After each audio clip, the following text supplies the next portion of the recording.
കേരളത്തിൽ BJP ഏറെ പ്രതീക്ഷ വയ്ക്കുന്ന മണ്ഡലങ്ങളിൽ ഒന്നാണ് പത്തനംതിട്ട. അതുകൊണ്ടാണ് കോൺഗ്രസിന്റെ തലതൊട്ടപ്പൻ സാക്ഷാൽ AK ആന്റണിയുടെ മകൻ അനിൽ ആന്റണിയെ തന്നെ BJP പത്തനംതിട്ടയിൽ ഇറക്കിയിരിക്കുന്നത്. അനിലിന്റെ വിജയത്തിനായി പ്രധാനമന്ത്രി നരേന്ദ്രമോദി തന്നെ പത്തനംതിട്ടയിൽ എത്താനിരിക്കുകയാണ്. വരുന്ന 17-ന് പത്തനംതിട്ടയിലെത്തുന്ന പ്രധാനമന്ത്രി അനിലിനു വേണ്ടി വോട്ട് അഭ്യർത്ഥിക്കുമെന്നാണ് BJP കേന്ദ്രങ്ങളിൽ നിന്ന് ലഭിക്കുന്ന സൂചന. എന്നാൽ വിട്ടുകൊടുക്കാൻ കോൺഗ്രസും തയ്യാറല്ല. മകനെതിരെ പ്രവർത്തിക്കാൻ പിതാവിനെ തന്നെ രംഗത്തിറക്കുകയാണ് കോൺഗ്രസ്. ആന്റണിയോട് പത്തനംതിട്ടയിൽ പ്രചാരണത്തിനിറങ്ങാൻ കോൺഗ്രസ് നേതൃത്വം ആവശ്യപ്പെട്ടുവെന്ന വാർത്തകൾ ഇപ്പോൾ പുറത്തു വരുന്നത്. എന്നാൽ ഇതുവരെ ആന്റണി ഇതിനോട് പ്രതികരിച്ചിട്ടില്ലെന്നാണ് വിവരം. കഴിഞ്ഞ പുതുപ്പള്ളി ഉപതെരഞ്ഞെടുപ്പ് സമയത്ത് ചാണ്ടി ഉമ്മനെതിരെ ഒപ്പം കളർച്ചു വളർന്ന അനിൽ ആന്റണിയെ രംഗത്തിറക്കിയാണ് BJP തെരഞ്ഞെടുപ്പ് കൊഴുപ്പിച്ചത്. അപ്പോൾ AK ആന്റണി ഇറക്കിയാണ് കോൺഗ്രസ് പ്രതിരോധിച്ചത്.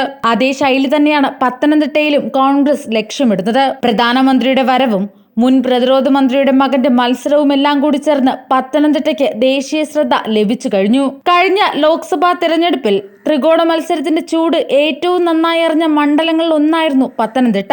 ഇക്കുറിയും അതിന് മാറ്റമുണ്ടാകില്ലെന്നാണ് കരുതുന്നത്. ശബരിമല, കർഷകരുടെ നാട്, പ്രവാസികൾ കൂടുതലുള്ള ജില്ല എന്നിങ്ങനെ സവിശേഷതകൾ ഏറെയുണ്ട് പത്തനംതിട്ടയ്ക്ക്. പാർലമെന്റ് മണ്ഡലം രൂപീകരിച്ച ശേഷം 2009 നടന്ന തെരഞ്ഞെടുപ്പിൽ UDF-ലെ ആന്റണി 1 ലക്ഷത്തിലേറെ വോട്ടിന്റെ ഭൂരിപക്ഷത്തിൽ വിജയിച്ചപ്പോൾ കോൺഗ്രസ് കോട്ട എന്നാണ് പത്തനംതിട്ടയെ പലരും വിശേഷിപ്പിച്ചത്. തുടർന്ന് നടന്ന 2 തെരഞ്ഞെടുപ്പുകളിലും LDF-നും BJP-ക്കും ഉണ്ടായ വോട്ട് വർധന ഇത്തവണ മണ്ഡല ചരിത്രം വഴിമാറുമോ എന്ന ചോദ്യം ഉയർത്തുന്നുണ്ട്. 2019-ലെ തിരഞ്ഞെടുപ്പിലൂടെ ആന്റണി ഹാട്രിക് വിജയം കുറിച്ചെങ്കിലും ഭൂരിപക്ഷം 50,000-ൽ താഴെയായത് കോൺഗ്രസ് കോട്ടയിൽ വിള്ളലുണ്ടാക്കിയതിന്റെ സൂചനയാണ്. കോൺഗ്രസ് വിട്ട മുൻ DCC പ്രസിഡന്റ് പീലിപ്പോസ് തോമസ് 2014-ലും വീണ ജോർജ് 2019-ലും UDF-ന് കനത്ത പ്രഹരമേൽപ്പിച്ചു.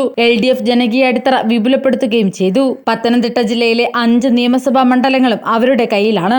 ആറന്മുള വിമാനത്താവള വിരുദ്ധ സമരത്തിന്റെ പശ്ചാത്തലത്തിൽ 2014-ലും ശബരിമല പ്രക്ഷോഭത്തിലൂടെ ഏകീകരിക്കപ്പെട്ട ഹിന്ദു വോട്ടുകളുടെ പിൻബലത്തിൽ 2019-ലും BJP വൻ മുന്നേറ്റം നടത്തി. 3 മുന്നണികളുടെയും വോട്ട് വിഹിതത്തിൽ വലിയ അന്തരമില്ലാതെ വന്നത് ഇത്തവണ വിജയത്തിന്റെ കാറ്റ് ഏത് ദിശയിലേക്ക് തിരിയുമെന്ന് പ്രവചിക്കാൻ പറ്റാത്ത സ്ഥിതിയിലാക്കിയിട്ടുണ്ട്.